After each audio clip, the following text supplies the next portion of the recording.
I continue to wonder about Nikki Haley. Nikki Haley, first of all, continues to assume that the party that she's a part of cannot see who she is, a woman of Indian descent.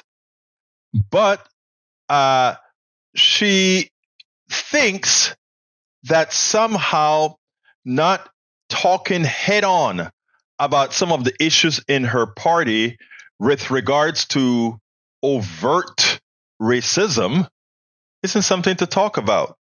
So she goes and makes a fool of herself on Fox News and say things like the GOP is not a racist party, and more concerning, that America was never a racist country.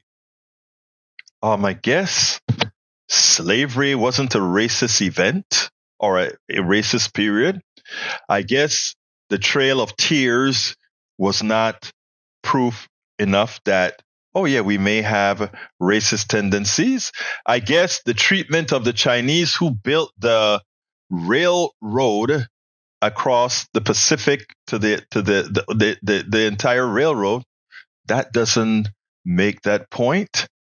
I mean, we could go on and on and on if she wants to talk about whether America was ever racist, not to speak about what America still is today in many instances. Getting better?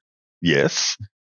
But to give the impression like racism is in just a figment of one's imagination, and then Donald Trump uses birther on her. Not only birther, but uses a form of implicit racism by trying to say, hey, it's not Nikki, and then he uses her Indian name.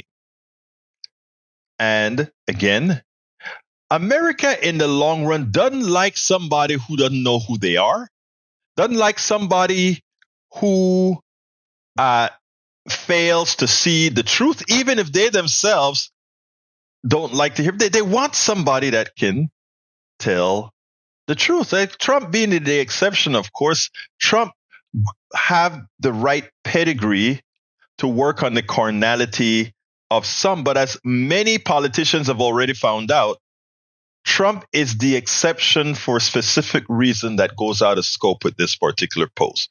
But anyhow, listen to what Nikki Haley had to say, and then we'll take it on the other side.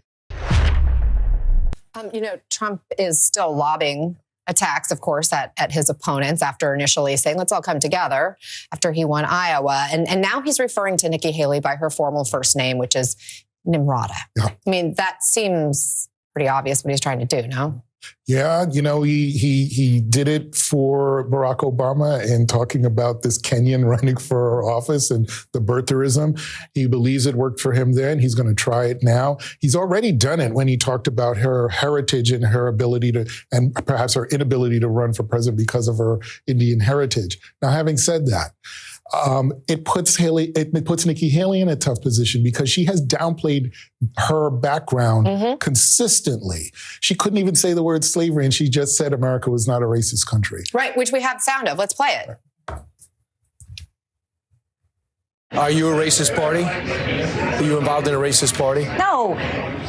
We're not a racist country, Brian. We've never been a racist country. Our goal is to make sure that today is better than yesterday. Are we perfect? No. But our goal is to always make sure we try and be more perfect every day that we can. Right. This was after she got a lot of blowback following her comments about the Civil War, where she just admitted that slavery was behind it.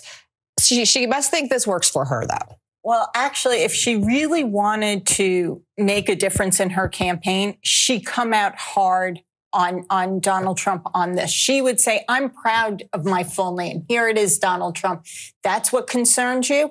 Well, I believe, and lay out a stronger policy. Lay out an immigration policy. Do something with it. But just to sit there and ignore it, it seems like actually a lost opportunity for Haley. Yeah, Thank you both. Put her in a really tough position. It'll be interesting to see how she comes back. So yeah, Nikki, you are a very, very smart woman. Why would you do that? You don't need to do that. You can do exactly what that Democratic strategist said you probably should do.